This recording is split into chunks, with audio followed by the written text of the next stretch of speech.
everyone. Good evening, and thank you for taking the time out of your busy lives.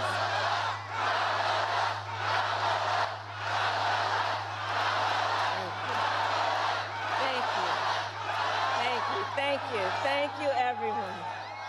So listen, 1 week from today, you will have the chance to make a decision that directly impacts your life, the life of your family, and the future of this country we love.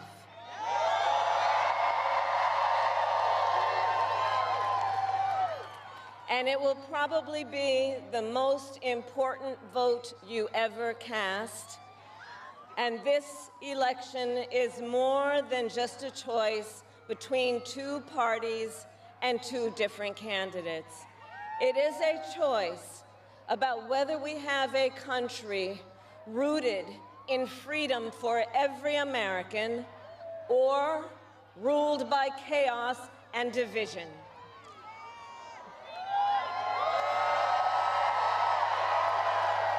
Many of you watching have probably already cast your ballots.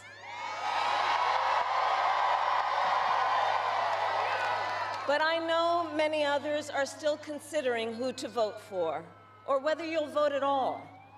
So tonight, I will speak to everyone about the choice and the stakes in this election.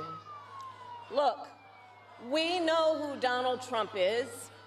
He is the person who stood at this very spot nearly 4 years ago and sent an armed mob to the United States Capitol to overturn the will of the people in a free and fair election. An election that he knew he lost. Americans died as a result of that attack. 140 law enforcement officers were injured because of that attack. And while Donald Trump sat in the White House watching as the violence unfolded on television, he was told by his staff that the mob wanted to kill his own vice president. And Donald Trump responded with 2 words: "So what?" America, that's who Donald Trump is. And that's who is asking you to give him another 4 years in the Oval Office.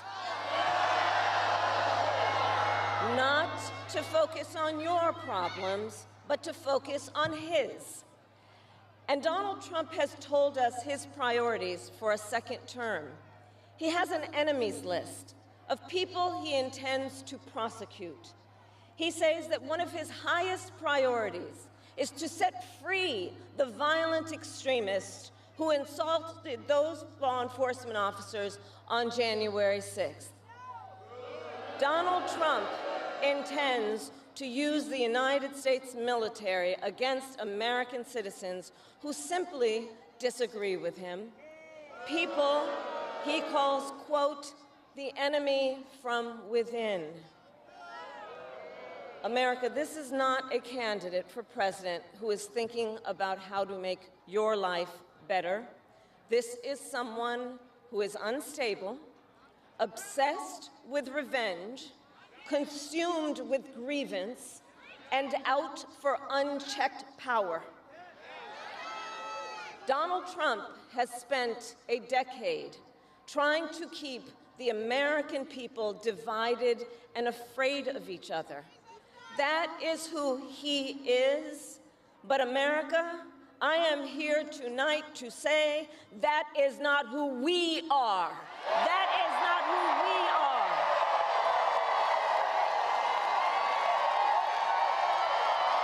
That is not who we are.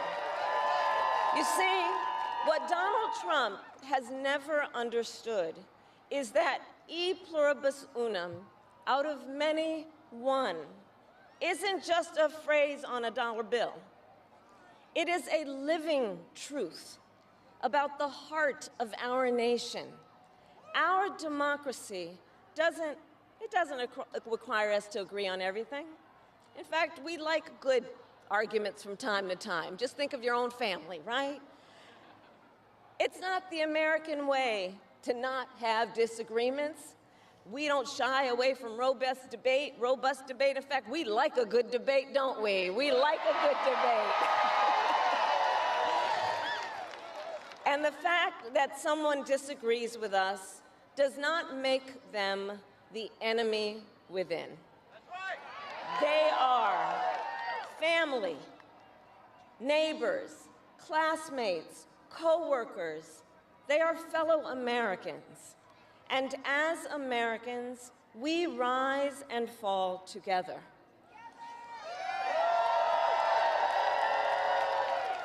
America, for too long, we have been consumed with too much division, chaos, and mutual distrust. And it can be easy then to forget a simple truth. It doesn't have to be this way. It doesn't have to be this way.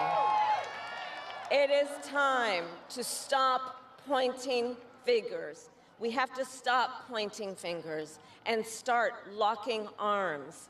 It is time to turn the page on the drama and the conflict, the fear and division.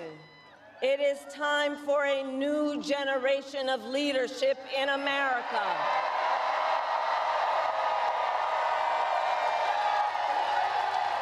And I am ready to offer that leadership as the next President of the United States of America.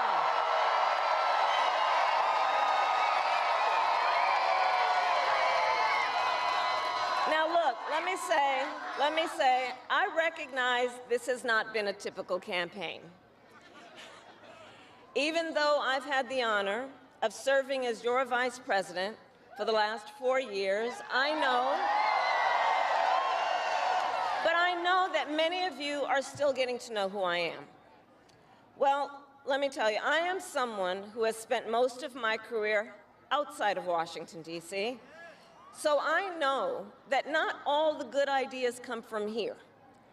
I am not afraid of tough fights against bad actors and powerful interests, because for decades, as a prosecutor and a top law enforcement officer of our biggest state, I won fights against big banks that ripped off homeowners, against for-profit colleges that scammed veterans and students, against predators who abused women and children, and cartels that trafficked in guns, drugs, and human beings. And I did this work because for as long as I can remember, I have always had an instinct to protect. There's something about people being treated unfairly or overlooked that frankly just gets to me. I don't like it. It's what my mother instilled in me, a drive to hold accountable those who use their wealth or power to take advantage of other people. The drive to protect hardworking Americans who aren't always seen or heard and deserve a voice, and I will tell you that is the kind of president I will be.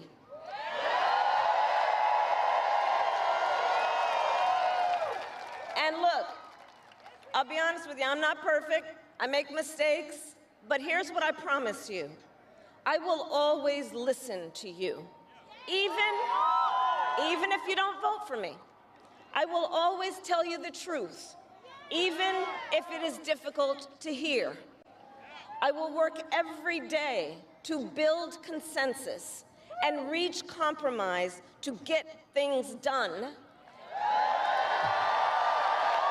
And if you give me the chance to fight on your behalf, there is nothing in the world that will stand in my way.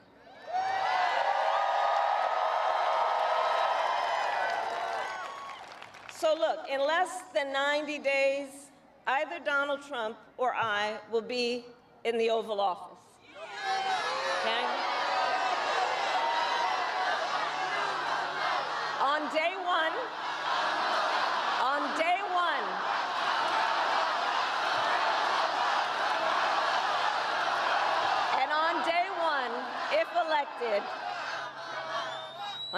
if elected, Donald Trump would walk into that office with an enemies list. When elected, I will walk in with a to-do list full of priorities of what I will get done for the American people. And I will work with everyone, Democrats, Republicans, and independents, to help Americans who are working hard and still struggling to get ahead. I have been honored to serve as Joe Biden's vice president. But I will bring my own experiences and ideas to the Oval Office. My presidency will be different because the challenges we face are different. Our top priority as a nation 4 years ago was to end the pandemic and rescue the economy. Now, our biggest challenge is to lower costs that were rising even before the pandemic and that are still too high. I get it. I still remember our mother sitting at that yellow Formica table, late at night, cup of tea in hand, a pile of bills in front of her, trying to make it all work.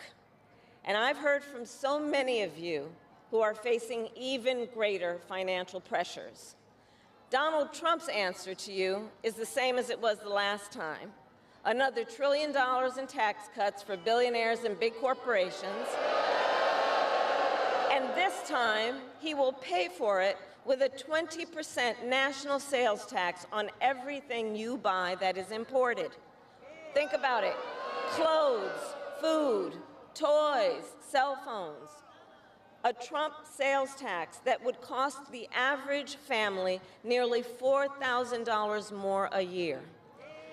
And on top of that, you will pay even more if Donald Trump finally gets his way and repeals the Affordable Care Act,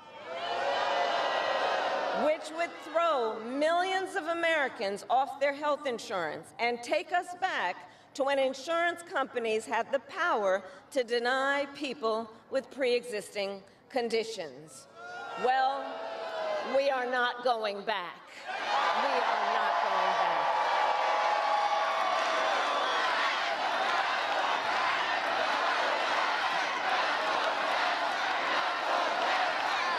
We are not going back, because we also know Donald Trump would deliver tax cuts to his billionaire donors. I will deliver tax cuts to working people and the middle class.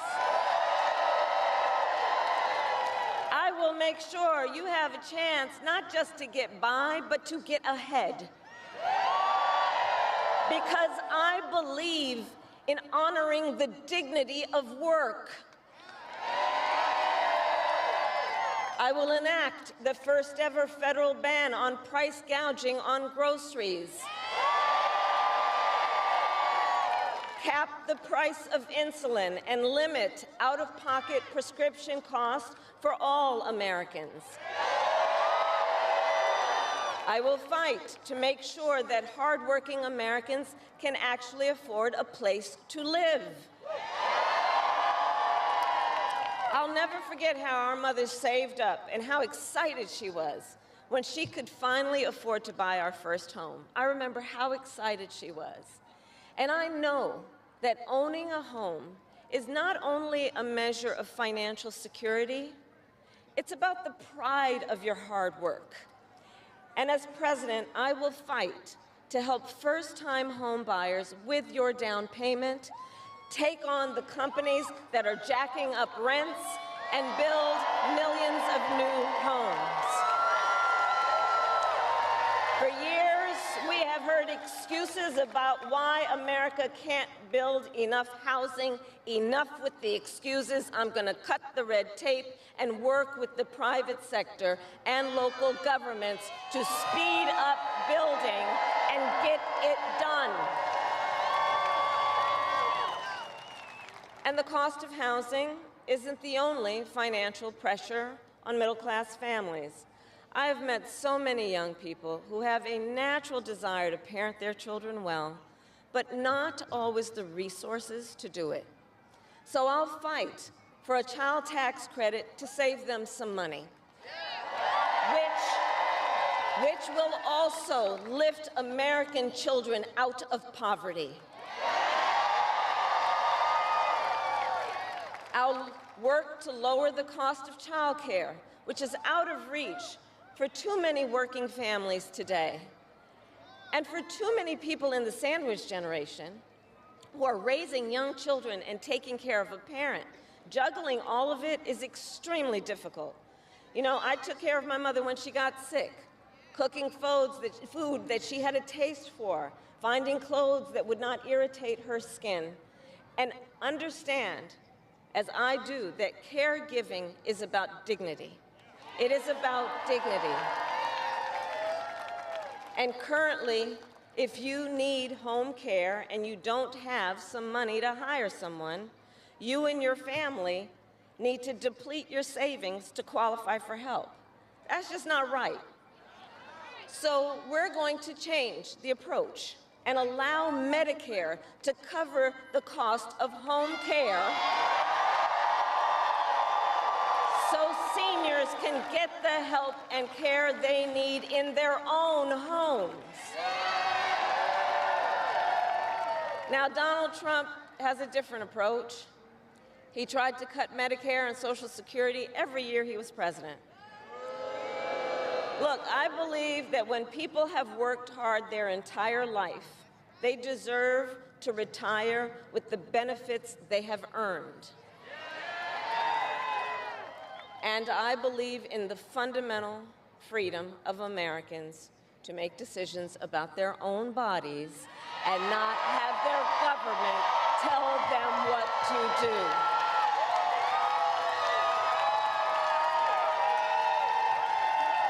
I will fight to restore what Donald Trump and his hand-selected Supreme Court justices took away from the women of America.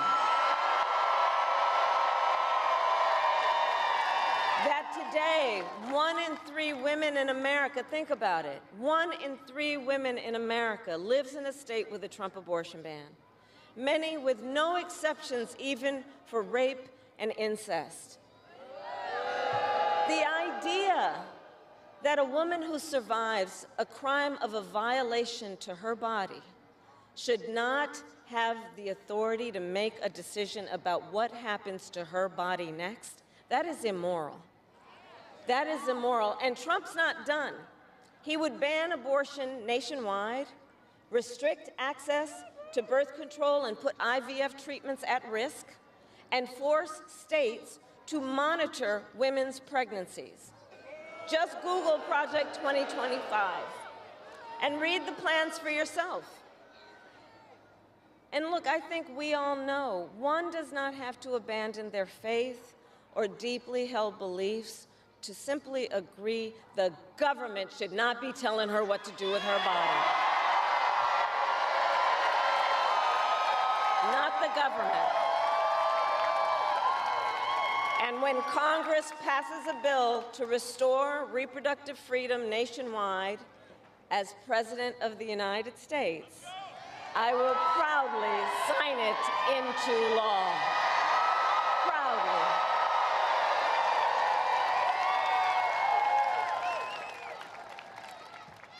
And look, on another subject, politicians have got to stop treating immigration as an issue to scare up votes in an election, and instead treat it as the serious challenge that it is that we must finally come together to solve.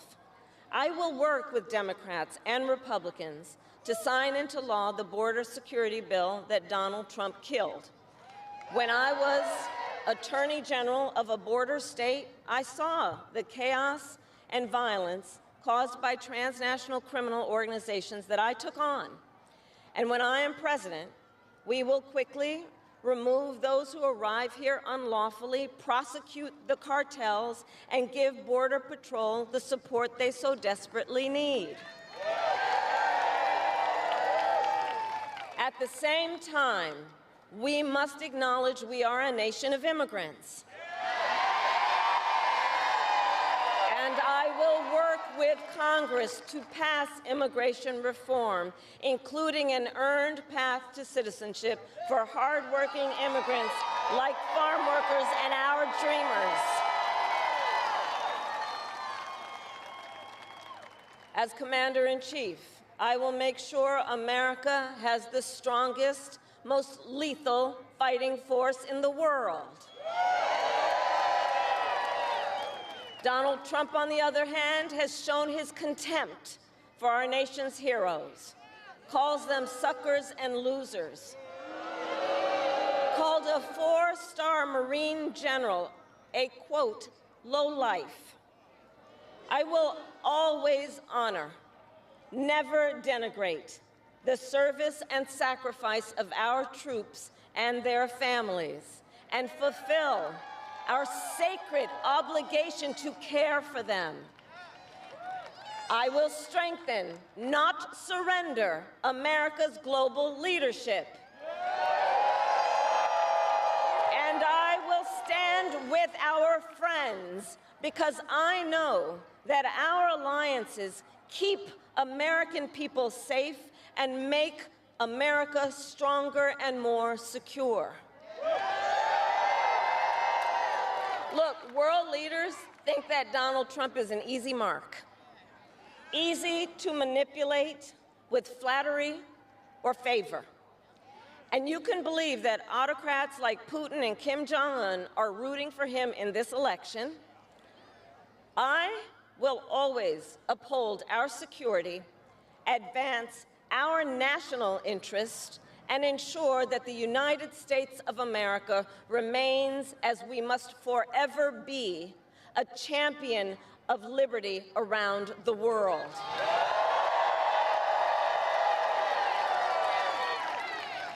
America, we know what Donald Trump has in mind. More chaos, more division, and policies that help those at the very top and hurt everyone else. I offer a different path, and I ask for your vote.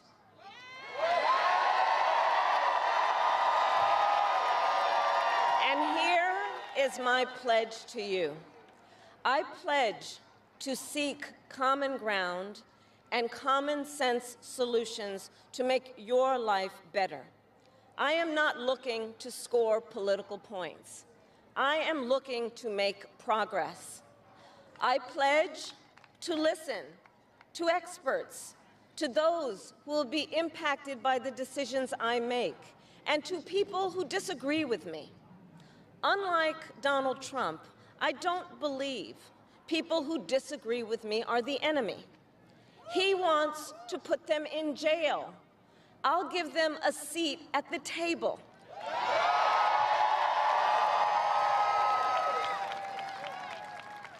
I pledge to you to approach my work with the joy and optimism that comes from making a difference in people's lives. And I pledge to be a president for all Americans. And to always put country above party and self.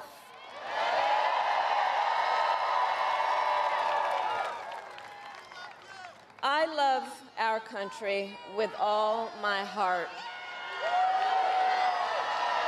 And I believe in its promise because I've lived it. I grew up as a child of the Civil Rights Movement.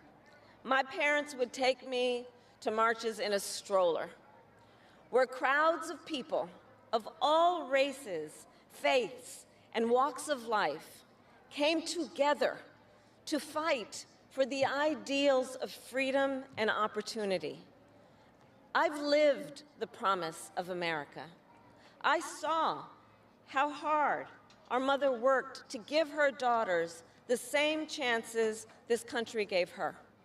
Growing up, I was blessed to have family by blood and family by love, who instilled in me the values of community, compassion, and faith that have always defined our nation at its best.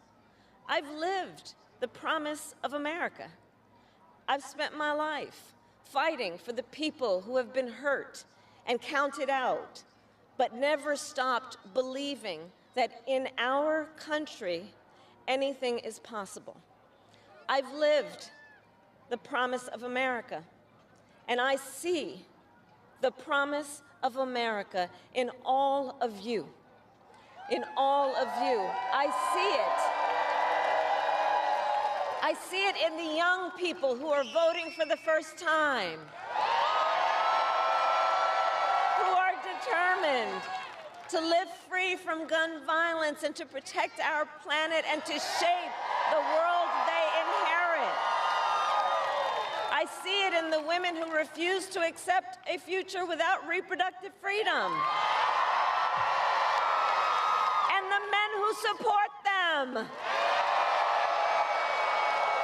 I see it in Republicans who have never voted for a Democrat before, but have put the Constitution of the United States over party. I've seen it in Americans different in many respects, but united in our pursuit of freedom, our belief in fairness and decency, and our faith in a better future.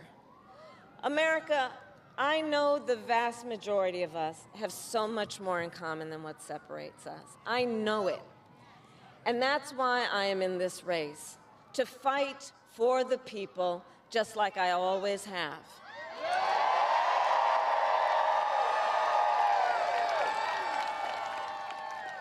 Nearly 250 years ago, America was born when we wrested freedom from a petty tyrant. Across the generations, Americans have preserved that freedom, expanded it, and in so doing, proved to the world that a government of, by, and for the people is strong and can endure.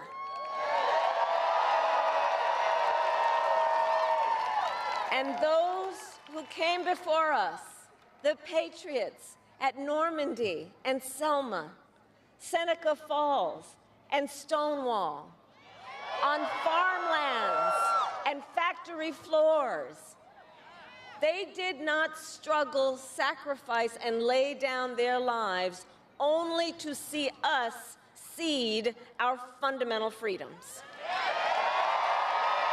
They didn't do that only to see us submit to the will of another petty tyrant.